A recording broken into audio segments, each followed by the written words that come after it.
skyrocketed, so a $600 pension 10, 15 years ago won't buy much of anything here today. And why the millennial generation is starting to give up because they can't afford to get a good job or own a house. 8 million Venezuelans voting for this assembly, saying it's actually less than 3. It is. And people are going to start rioting in the streets. Was reported to have asked Putin for military support that would help him stay in power. We will make America safe again. And yes, together, we will make America great again. And they ignore him. And 8 more years goes by till Bernie himself finally admits to his sons, hey, I've been running a Ponzi scheme. Does its dominance mean it can use the alliance for its own ends? Since 1981, bond yields, also known as coupon rates, have just gone down and down and down. Federal Reserve note will be your biggest financial liability.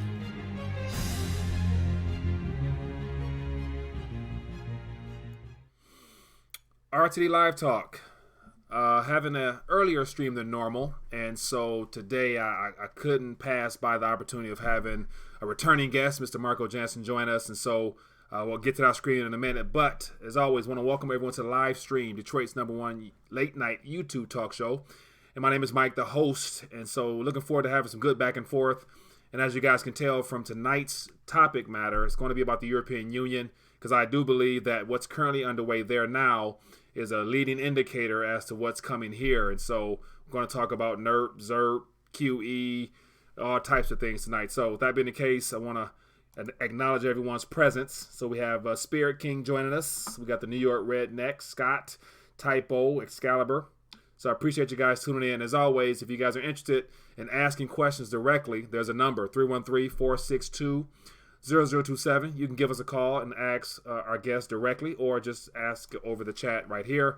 So let's get right into it this evening. I want to be respectful of my guest time. So Marco Jannsen, you are here with us. I appreciate you taking time to join us. So let's dive right into it. So you threw out a couple things there about what's happening in the EU. And so I want to definitely touch on that because, as I mentioned, leading into this, I think the European Union, what's happening there is a good indication as to what's going on here and what's coming. And so NERP, ZERP, in your region, there's banks that are basically giving away houses and expecting less back, and the cash is pushed and all types of things going on. Give us a quick snippet as some of the things that's the most alarming to you right now. Yeah, what's the most alarming, I think, is the new bazooka that the ECB is trying to pull out in terms of asset-backed securities purchases that they're doing, because the previous round of over €1 trillion didn't work well enough, that is. Plus, I find it amazing that they can get away with the let's say the fairy tale that they keep on telling. And what I also find strange is that journalists really don't ask any critical questions, or hardly any critical questions, where this should be in place. I mean, given the extreme policies that are once again being applied here. Mm-hmm. And if we look at all these policy measures, what has happened over the past years is no real recovery in the real economy. It's been inflating markets. It's been creating all kinds of asset bubbles, and housing prices have been rising quickly. And it's been extremely hard on people, the middle class, lower class, to get by. And I think, if you look at the economic figures, what we read in newspapers here, especially in the Netherlands where I'm from, it's all great and super performance and everything, but so there's some growth and all that stuff, but it's really harder and harder on the people. And I think when you look at where this is headed, we're in for some scary stuff. Yeah. Now, just the very idea that the European Union is literally, I think, 20 or 20 plus years old, give or take. I think around in early 2000s, late 1990s. And so from what I've gathered and educating myself is it was doomed for failure. It was set up for failure in the beginning, because you're bringing 19 nations together and they all have their own issues, and you're giving them one currency. So I would imagine that the people who set this up knew what they were doing exactly, and now we're witnessing the implosion of it. And so in your opinion, they're starting to asset buying purchases again. Can they get another 5-10 years out of this project or this experiment, in your opinion, based upon what you see and what you're experiencing now?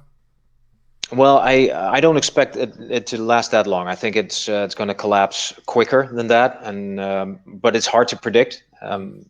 I think it's difficult to say within the next few years, but on the other hand, it's very hard to for them to keep this party going for much longer. Yeah. Because you now even see from among the ranks of politicians and bankers, you see more criticism of the ECB policies. So people are starting to wake up, even in the mainstream, as you could call it, starting to wake up to this fairy tale that this is not happening, this is not working. Yeah. And what I always try to do is to explain to people what the ECB is telling that they want to achieve and why this cannot work. And if we have time now, maybe we can dive into that. Yeah, feel free, because I'm glad you mentioned that, because I read a report, I think it was 5 or 6 economists / former bankers in their regions. They said this is too soon. Like, we don't need this emergency measures. It doesn't add up. But yet, that's the first time I see mainstream economists, those that are in on the scheme, coming out confronting Mario Draghi, because he's obviously looking to go out with a bang, it looks like. And so feel free to dive right into where you left off at. Yeah, so yes, Mario Draghi is going to be succeeded by Christine Lagarde of the IMF, and she's more of a lawyer than an economist. So there's probably a reason why she is going to be spearheading the ECB programs here. She's also announced that she will be seriously looking at going for a cashless society within the Eurozone. So really banning all cash eventually. Of course, we don't know anything about timelines yet, but I think this is a major threat, considering the fact that digital currency digital money is actually not really money. When you keep money in the bank, so-called money in the bank, it's an accounts receivable. It's not really your money by law. And you can use it for as long as you can get to it, right? You can use it to make payments, etc. But I think this is one way to keep us into the funnel of the banks instead of being able to bail ourselves out by maybe taking up cash, taking cash from your bank and putting it in a vault somewhere. And this could also be in line with the policies that we're seeing right now for NERP and ZERP, where even, which can even lead to interest rates on savings accounts of individuals, of let's say consumers, to become negative. So negative interest rates on savings, and people having to pay to keep money in the bank. And when you have a cashless society, it's really difficult to escape these measures. So it's like it's some kind of grid that's being pulled over us that we cannot escape from in the future. Yeah. So more on QE and why this cannot work, in my opinion, and I find support with a lot of other commentators as well, that this cannot work because what the ECB is saying is something completely different than what is actually happening in the economy, and it's really like a fairy tale, because in reality these things don't work that way. So what they're saying is, okay, we're going to buy securities, or we're going to buy bad debts from banks and from companies and what have you, to alleviate their burden. So to make sure that they, especially banks, that they can lend out more money, they can loan money to economic actors in the real economy, like individuals, consumers, and companies. Mm-hmm. Which should lead then, by borrowing more, if people and companies would borrow more at lower interest rates, they would use this money to purchase goods and services, and that would make sure, or that would entail an increase in demand for these products, which would lead to a rise in prices in the consumer price index of, let's say, this standard basket of goods. Now, we haven't really seen that because, of course, this cannot work this way. You're putting a higher debt burden on the economic actors who are already riddled with debt, which in the short term may function a little bit because the interest rates are low, but once the economy is showing signs of recovery, the interest rates are going to go up again, and then it's going to be increasingly difficult for these economic actors to service the debt, let alone repay the principal. And in the meantime, since this QE has been applied, let's say as of 2008, we've seen the global debt burden of everything, let's say governments, public debt, company debt, and private debt, etc., household debt. Yeah, we've seen that rise from about 150 trillion to 250 trillion right now. So all signs are flashing red and saying this is not happening. This is a big mess. Right. Now, what's the most alarming about all this is that the policies are designed to force people to want to spend. And so I know for Germany, for example, right next to you, they're savers. And so there's a whole demographic of population that's used to saving, but this policy is forcing them to have to spend now. Will they actually look to spend the way that they are being encouraged or forced to? I don't think they want to do that.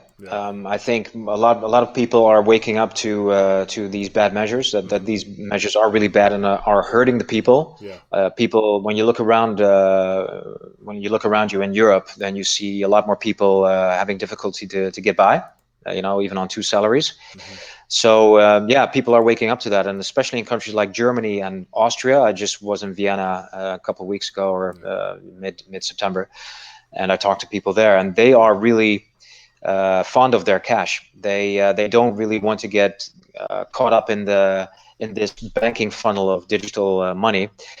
They really want to continue to pay with cash. And unlike the Netherlands, where we see a huge trend towards a cashless society, where people are starting to pay with their bank cards, like debit cards and credit cards, more and more, and cash is being used less and less.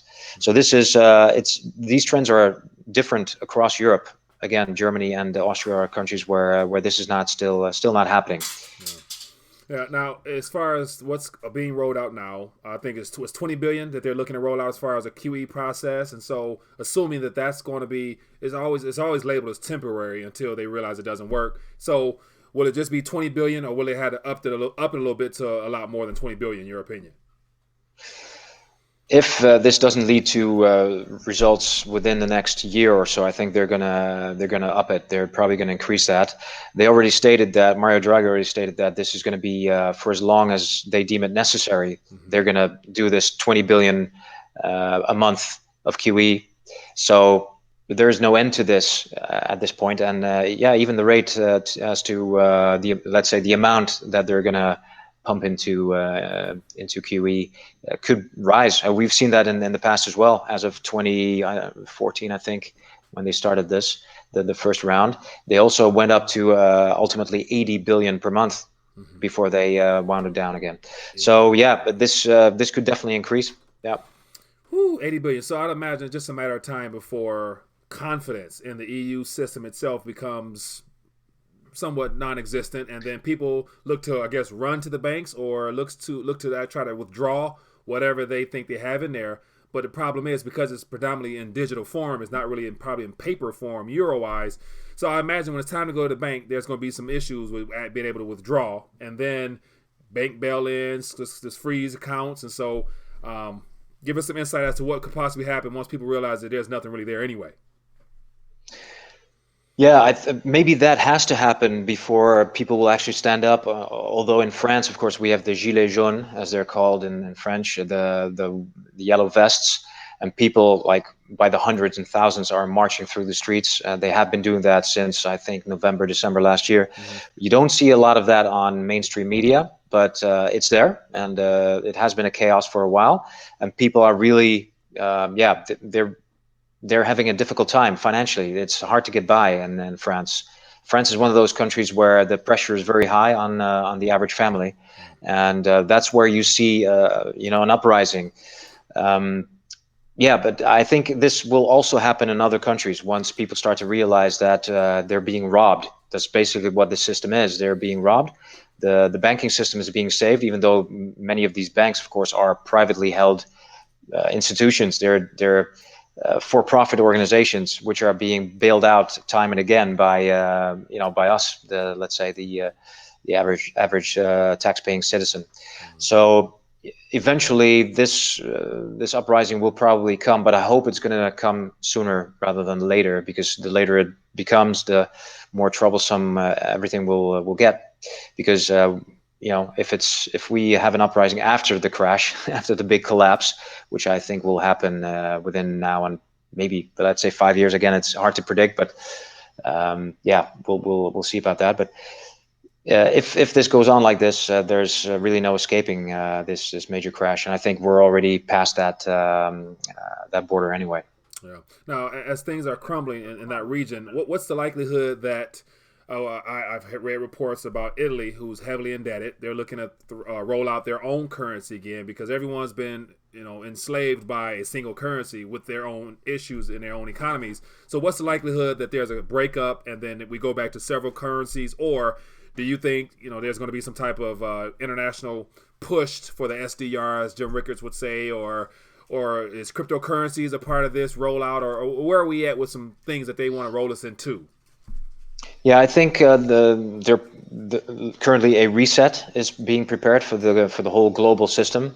Mark Carney already hinted at that, the governor of the Bank of England, at the Jackson Hole meeting in August, where bankers convened, and he did a speech on I foresee the end of the petrodollar as the global reserve system, and we may have to move to some form of digital currency. Maybe like the Libra or from Facebook or something like that, or as some type of system based on special drawing rights, as you said, Jim Rickards indeed has been hinting at for years. So yeah, I think what they want to, if we can talk about they as being one group of people that want to decide about all of us, but that's a different matter altogether. But let's say they want to move us into a global centralized system, in my opinion. And we do see, let's say, grassroots in Europe, we do see the tendency to go back to national currencies. A lot of people are talking about that, saying, yeah, this is probably better.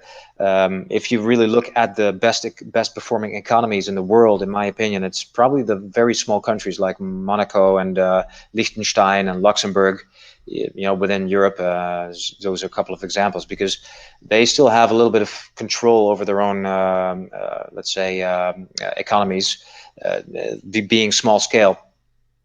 So yeah, the larger this whole system becomes, the more difficult it will be to steer away from this big recession, in my opinion.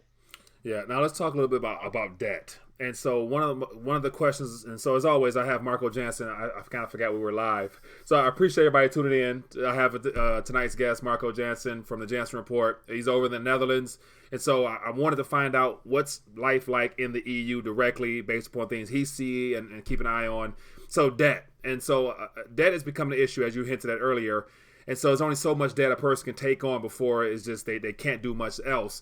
And so in this next system, there has to be a reset, a restructuring, a debt jubilee, or some type of thing to give people a clean slate, because you can't take people that's already enslaved with debt into a new system of any kind. So clearly they have to know that whatever they roll out our way needs to be a zero somewhat game, so people can actually then get back into debt again in that next system. Have you thought much about the cryptocurrency sector? And so I personally just recently went on a rant about being somewhat of a skeptic of Bitcoin and how it just is, the timing of it is just too perfect, and there's a lot of people just pushing for mass adoption and wanting to go digital. So do you think by chance that this is all interconnected and that's a part of the plan as well, the whole Bitcoin aspect, because it just seems too perfectly timed for me? But what are your thoughts on that? I know that's a lot. I know that's a lot to throw at you, but just give me the best you can. Yeah, sure. Yeah, it's I've been giving it a lot of thought. I haven't really researched the cryptocurrencies a lot. I have been participating in some of them, and some of those cryptocurrencies, just to learn as to how they work and what you can do with them. Yeah. I do see a push of let's say central banks to for a push for a digital system based on blockchain type of technology, what have you. Mm-hmm. So it does seem that they at least have learned from these systems. Mm-hmm. Maybe there's a push, like let's say a centralized push, or maybe some kind of plan to roll this out first, from the ground up, or let's say grassroots, to make it appear as if it's some type of structure that was started by ordinary citizens, mm-hmm. like like Bitcoin, the way Bitcoin was started. Satoshi Maybe I Nakamoto. don't know. Maybe it's a veil. But I'm not sure. Yeah. It's really difficult to really go into that. Yeah. Again, I haven't researched that in depth. But I do see a push toward this type of system by the powers that be. Again, like the Dutch National Bank has also been pushing for this standard. They have been or are still working on their own version of a cryptocurrency. And probably just to test it out and try and see how it works. Yeah. So yeah, I think this could be a scenario for the world. Yeah. Now, I think it's very interesting. Not only Mark Carney, as you mentioned that, but also China has recently rolling out a digital cryptocurrency, and just the fact they call it a cryptocurrency, they're using the same lingo as the so-called decentralized spinoff, using Bitcoin being the primary one, but they're using the words cryptocurrency along with Bitcoin, but yet the Chinese coin is solely controlled by them, and they're going to use the banking system to issue it or whatever, however it's going to work out. But it's all designed to remove paper. So they want to actually remove the paper renminbis out of people's hands and give them solely digital. And so it just seems like things are too timely as things are unwinding. And so that's why I just put out videos recently about being a skeptic, because I think it's our right and we need to start asking these tough questions as opposed to going with the narrative of like, Bitcoin's going to save us. I'm thinking like, are you sure about that? Because I think this is very timely. So that's just me ranting. I apologize. No problem. If anybody has a call, you want to call in and ask a question directly, 313-462-0027. Be a couple more minutes because it's early morning there for you, so I appreciate you taking time with us here. And so let's talk a little bit about what's happening stateside here. Do you follow the political scene much with Donald Trump and all this impeachment stuff? And what's the thoughts, from your neck of the woods as to the chaos happening here politically? Yeah, I may have somewhat of a different opinion on what's happening than most other people. Also in Europe, Yeah. It's an opinion. Okay, I'm not a total expert on that, of course. Yeah. So that's the thing. It's open and free conversation. Lay it out. If we have people that disagree or agree, whatever. It's just our two people's opinion. Go ahead.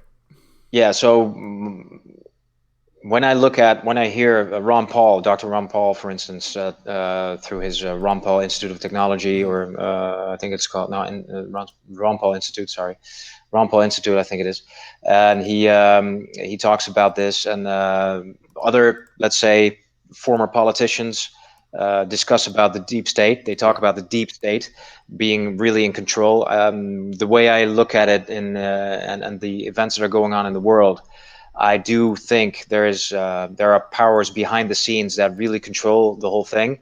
I'm not so sure about the paradigm between the Republicans and Democrats, whether that's real or whether it's a veil or to really mask what's going on behind the scenes. But I think there's a lot of power, maybe not all, but a lot of power is with the deep state, being comprised of banking families and corporates, I guess. So that's my take on this. So what's happening with Donald Trump? Maybe Donald Trump is something they didn't want, someone they didn't want there, and they're trying to to block him and to impeach him. But that's the thing. It could also be just bread and games. But what I've been seeing is they've been very unsuccessful. With Russiagate. Yeah. I knew from the onset that this was a bit of a fairy tale. I was like, how could you know that Russia is meddling in the elections? Before a proper research has been done. Yeah. And then of course the Mueller report, turned out to be non-conclusive or inconclusive with regards to these facts. Yeah. So it couldn't be proven. They couldn't even concoct it. So I think a lot of things are being taken out of context just to blame it on Trump. I'm not a Trump fan. I'm definitely not a Trump fan, but I think it's very extreme as to what is happening to him and what they're doing there. Yeah.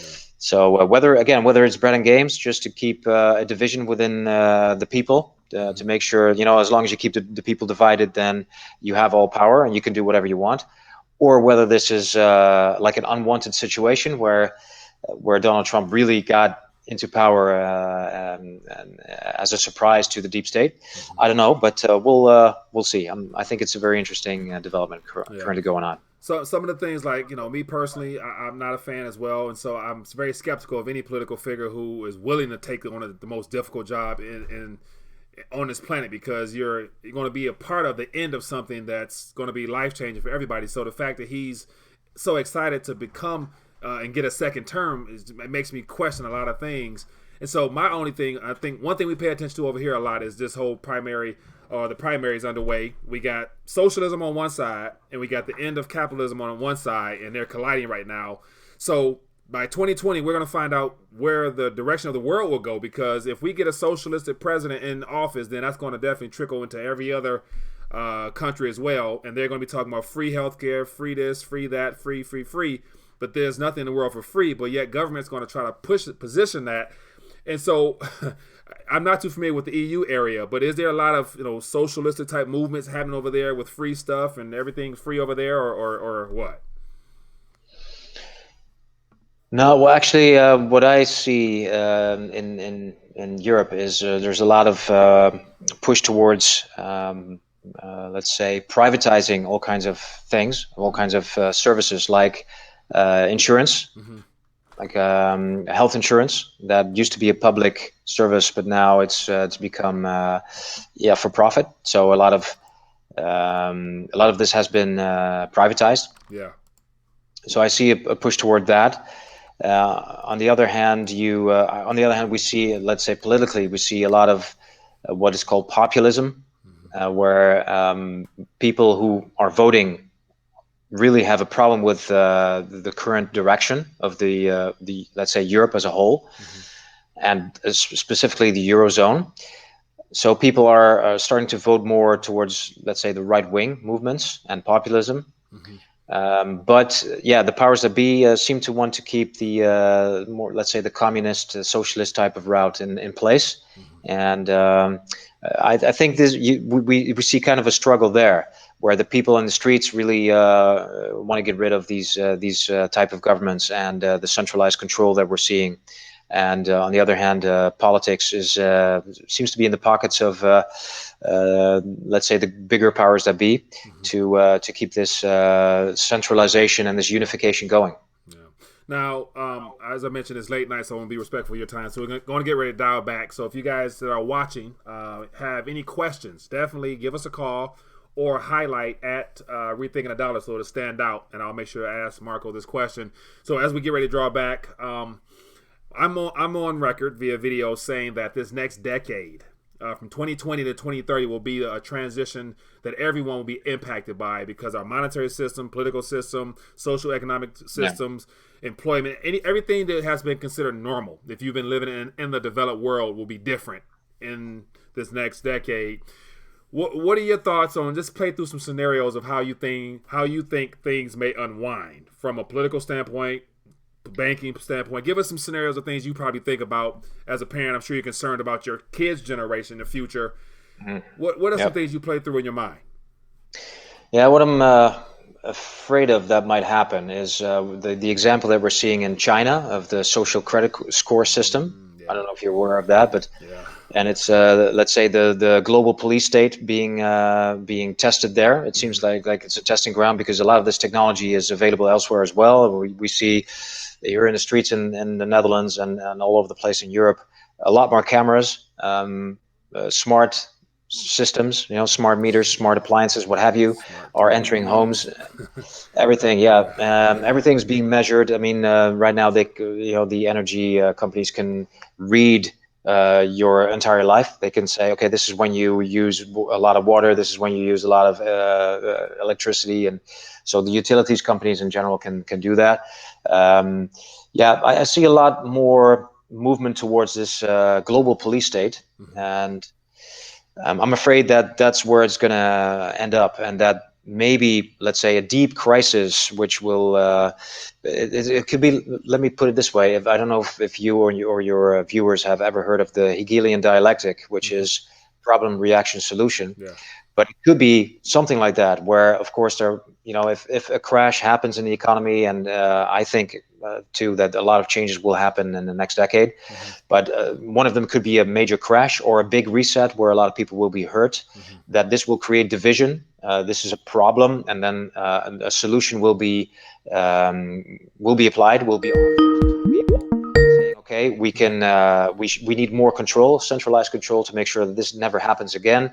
We have to put laws in place. We have to make sure that we can follow these laws, follow the people who are really have to deal with these laws, and make sure we can enforce them. So we're gonna introduce some rules and a credit score system, and et cetera, et cetera. And there you go. This is 1984 by George Orwell, something like that. It's I see a strong tendency toward that kind of system. And if that happens, I think it's going to be a very scary situation, because that's going to be hard to escape from. Right, I do agree. So we do have a question here, and I apologize for the call, but yet it's going to be hard to answer the call while we're doing this, so I apologize for that. But the question is, I had 2 friends visit from Spain last month. I tried to give them a 10-ounce silver each to take back with them, and they were afraid to take it. Why is it that the perception of EU citizens? So not sure if it's just those individuals there, but I guess in metals in general, looks like, I'm assuming that the EU, European people aren't really, the majority of them may not, according to this little statement here. What are your thoughts on that? Well, that's a good point. Yeah, I agree. I'm one of the few that is interested in precious metals, in that sense of physical metals. A lot of people are still reluctant to go that route, because there's a lot of scare in the media of crime and robbery and all that stuff. And if you own precious metals, that's going to be let's say dangerous for you. If you keep some stuff at home, you may have burglars and people knowing about it that are going to invade your home, etc. So I do see a lot of scare tactics being deployed all over the media in Europe. Same thing with diseases and vaccinations, and people are being scared into accepting all kinds of measures like forced vaccinations and all that stuff. This tendency also seems to be rising, and this is all being applied through scare tactics, in my opinion. Same thing again with precious metals and owning it. Yeah. Interesting. So we're about to get ready to dial back. I appreciate you. And so last question, Marco, then I'll let you go. I promise you. We talked a lot about problems, solutions. There has to be some solutions for people that can be implemented in a practical manner. You don't have to rearrange your entire lifestyle. I'm sure there's some things you can do. Give us 1, 2, 3 things that off the front of your mind as far as solutions for people just hearing all these problems you're throwing out there. Yeah, one thing, of course, there are multiple aspects to this, but one thing is how do you prepare for a crash? I think if you purchase some physical metals like gold and silver and let's say the 1-ounce coins, at least part of your let's say part of your money should be in gold and silver, in my opinion. But of course, it's an opinion. I'm not a financial advisor, so I can't advise that to anyone. Right. But that's one way to survive the next crash, in my opinion. And other ways to deal with this is start new systems like food systems. I know people that are actually building homes in a certain area together where they can grow their own food, where they can be self-sustaining in terms of energy, etc. So they're energy neutral. These are big measures when you come together with a group of people like that and you actually build homes. But there are also other ways to do this. You can use alternative currency systems, maybe blockchain, but you were skeptical, and I'm also a little bit skeptical of blockchain, but of cryptocurrencies. But I am, for instance, a board member of the Florijn Foundation in the Netherlands, and we have introduced an interest-free currency, which is interchangeable with euros. So we have our own way of exchanging euros for Florijn. And so we're offering this as free credit to entrepreneurs, but also consumers can join us and hold some money in a different system, which is not affected by the euro system. So there are all kinds of initiatives people can take. People can start their own currency systems based on this foundation as well. We offer that from the Florijn as well. grow your own food. Grow some of your own food in your backyard. Make sure that you're not fully dependent on let's say the logistics. When the economy crashes, then logistics may also stop, and the supermarkets will no longer be serviced. So there will be no more goods there. If you grow your own food, at least you have some food on the table. So those are some examples. There are tons more, of course, but these are some things that people can do. Right. Well, once again, Marco Jannsen, it's been great hanging out with you. I appreciate you for joining me on Rethinking the Dollar. It's been a while, so I'm glad we were able to catch up. As always, can you point people back to your where you do what you do at? You mentioned the fluorine. Maybe perhaps people in the EU area might be interested in finding out about that. Can you point me in your direction real quick for me? Yeah, so Florijn is only in Dutch right now, so people who understand Dutch can go to betalenmetflorijn.nl, but that's you probably won't get that. But that's so. This is not for the audience there, but if you want to know more, you can always contact me through the Jannsen report, Jannsen with 2 S's, double S. So thejannsenreport.net. And you can also find me on YouTube. I have a YouTube channel. It's the Jannsen Report, same thing. And you can find me there. And if people are interested, they can contact me. So I release a report every other month or so with new developments going on in the economy. So you can follow me there. And that's basically it. Sounds good. Well, everybody, it's been great hanging out, and so I apologize for the irregularity of my videos due to scheduling, family, you name it. So I definitely had to get this one out, so I appreciate having a live guest. So as always, Marco's been great, and for everybody, if you've enjoyed this, definitely the information that he shared is something that you should pay close attention to, because if it's happening in the EU as far as people being concerned with their funds, definitely it can happen here. So definitely share this video, give it a thumbs up, and I'll see you guys at a different time and day. Other than that, be blessed, be safe. See you guys later. Have a good night. Thanks, Mike.